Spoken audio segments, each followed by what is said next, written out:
আমার গল্পকথা ও কবিতা ইউটিউব চ্যানেলে আবার নতুন গল্প নিয়ে হাজির হলাম। আমার এই গল্পকথার অনুষ্ঠানে সকলকে জানাই স্বাগত। আবার নতুন গল্প যেটা বলবো সেটাতে অবশ্য আমাদের সকলেরই একটা অংশগ্রহণ আছে, বা যে গল্পগুলো বলি তার মধ্যে আমাদের বন্ধুদের অংশগ্রহণ থাকে। তবে ফটিকদাই আমাদের মূল গল্পকার এবং তারই গল্প বা তারই কথা আমাদের কাছে বিশেষ প্রতিপাদ্য বিষয়। তো যাই হোক, আমরা পাঁচ বন্ধু, আমরা সর্বদাই পাঁচ বন্ধু একসঙ্গে গোবিন্দদার দোকানে চা খেতে আসি। সঙ্গে থাকে আমাদের বন্ধু সম, অভিভাবক সম বা প্রিয় মানুষ ফটিকদা। ফটিকদার থেকে কথা শোনবার জন্য, গল্প শোনার জন্য আমরা অধীর আগ্রহে অপেক্ষা করি। ফটিকদা অত্যন্ত ভালো মানুষ, তার কাছে নানান গল্প শুনি, তিনিও খুব ভালোভাবে গল্প বলেন, এই আর কি। তা আমরা চা খাচ্ছি, এমন সময় ফটিকদা চলে এলো। কারণ ফটিকদাকে বলাই ছিল আমরা কোন সময় গোবিন্দদার চায়ের দোকানে আসব এবং আমরা সেখানে হাজির থাকব। তা ফটিকদার মুখটা দেখলাম একটু থমথমে বা বিবর্ণ। আমি ফটিকদাকে জিজ্ঞেস করলাম, কী ব্যাপার ফটিকদা, তোমার মুখটা এরম বিবর্ণ কেন, এরম থমথমে কেন? বললো, না রে, সেরম কিছু নয়, একটা সিনেমা দেখে এলাম। আমি বললাম, সিনেমা? কী সিনেমা? কোন হলে গেছিলে? বললো, না, কোনো হলে যায়নি, আমার এক বন্ধুর বাড়ি গেছিলাম, সেখান থেকেই সরাসরি এখানে আসছি, তার ল্যাপটপে একটা সিনেমা দেখলাম। আমরা বললাম, কী সিনেমা, বাংলা না হিন্দি না ইংরেজি? বললো, না বাবা, ইংরেজি নইব চ, হিন্দিও আমি খুব কম দেখি, বাংলাই দেখি। তা জিজ্ঞেস করলাম যে বাংলা বই, কি বই, পুরনো না নতুন? বলে, না পুরনো, উত্তম সুচিত্রার বই, পথে হলো দেরি। আমি বললাম, ও পথে হলো দেরি, তা তো বটেই, তুমি তো উত্তম সুচিত্রার ভক্ত। ফটিকদা আমাকে রসিকতা করে বলল, কেন, আমি একা উত্তম সুচিত্রার ভক্ত, তুই ভক্ত নয়, তোরা ভক্ত নস? আমি বললাম, অবশ্যই, আমি তো বিশেষ করে উত্তম সুচিত্রার অবশ্যই ভক্ত। উত্তম সুচিত্রার বই হলে সচরাচর ছাড়ি না দেখাটা আর কি। তা তোমার সেই পথে হলো দেরি দেখার, পথে হলো দেরি এই সিনেমার সুচিত্রা উত্তমের সংলাপগুলো মনে আছে? বললো, হ্যাঁ হ্যাঁ মনে আছে, এই তো দেখে এলাম আবার নতুন করে।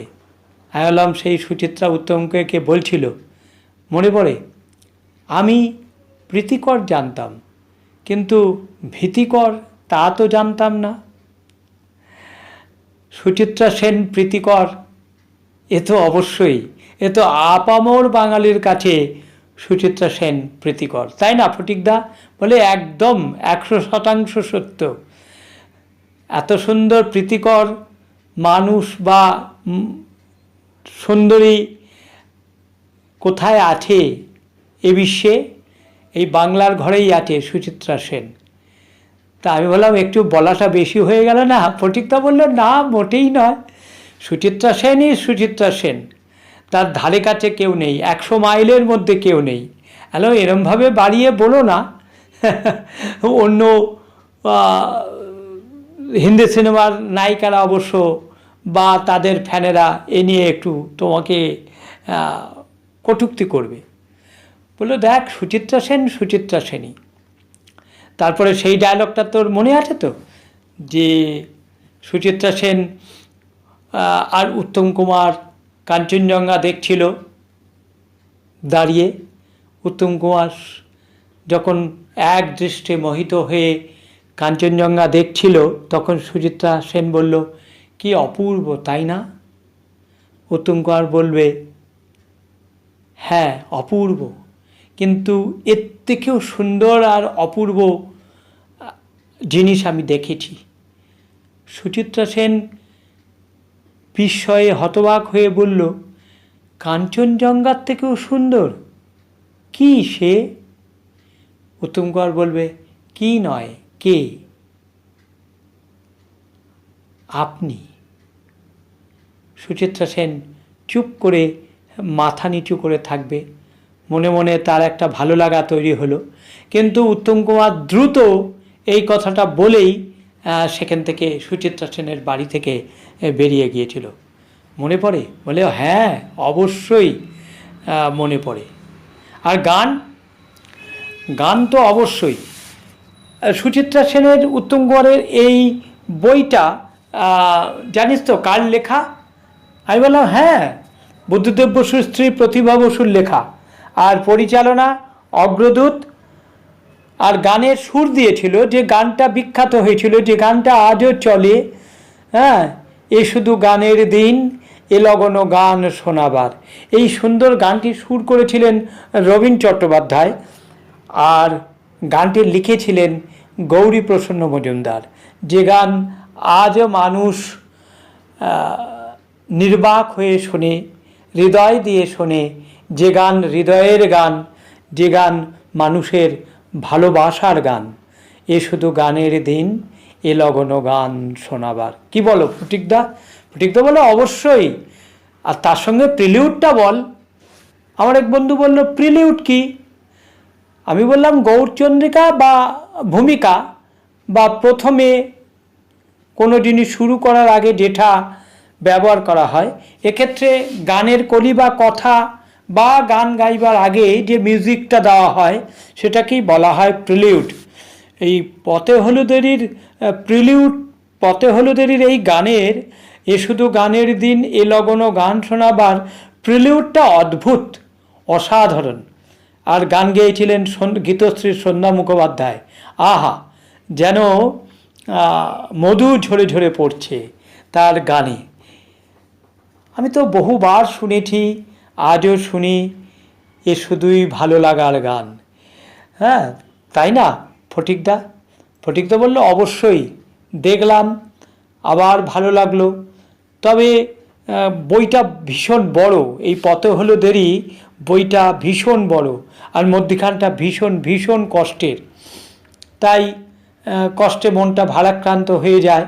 শেষবেলা যদিও মিল আছে, খুব দ্রুত শেষবেলায় মিল হয়েছিল, মিলটাও বেশ সুন্দর, ভালোই লাগে। কিন্তু একটা দীর্ঘ সময় তাদের বিচ্ছেদ, উত্তম সুচিত্রার বিচ্ছেদকে মনটাকে ভারাক্রান্ত করে দেয়। আর ছবি বিশ্বাসের অভিনয় তো অপূর্ব। ফটিকদা বলল, দেখে এলাম, আবার কোনো দিন অন্য কোনো বই উত্তম সুচিত্রার দেখব, কিন্তু মনটা ভারাক্রান্ত বা মুখটা আমার যে একটু দেখলি, মানে হাসি মুখ নয়, তার কারণ হচ্ছে এই বইটার কথা মনে পড়লেই আমার এক স্যারের কথা মনে পড়ে। আমি বললাম স্যারের কথা? পথে হলুদেরই দেখার সঙ্গে স্যারের কি সম্পর্ক আছে? বলল হ্যাঁ, আমার এক বাংলা শিক্ষকের কথা খুব মনে পড়ে, আজও মনে পড়ে। হ্যালো, এর নিশ্চয়ই কোনো কাহিনী বা ঘটনা বা গল্প আছে।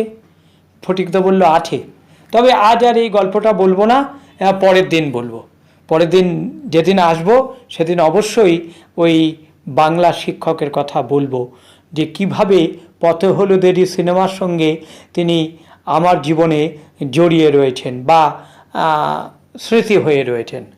আমরা বললাম ঠিক আছে, থাক, আজকে পথে হলুদেরই দেখেছ, আমরাও একটু আলোচনা করলাম, পরের দিন তোমার এই স্যারের কথা নিয়ে আমরা গল্প শুনব। আচ্ছা ফটিকদা, চলো আজ যাই। ফটিকদাও চলে গেল, আমরাও উঠে যে যার বাড়ি চলে গেলাম। এখানেই আজকের ফটিকদার সঙ্গে আমাদের গল্প বা আলাপ আমি আলোচনা করলাম। পরের দিন নিশ্চয়ই ফটিকদার যে গল্পটা বলবে, যে স্যার বাংলা শিক্ষকের কথা, সেই গল্পটা নিয়ে অবশ্যই হাজির হব। আমার এই গল্প ভালো লাগলে আপনারা আমার চ্যানেলটিকে সাবস্ক্রাইব করবেন, লাইক করবেন এবং মতামত প্রদান করবেন। সবাই ভালো থাকুন। নমস্কার।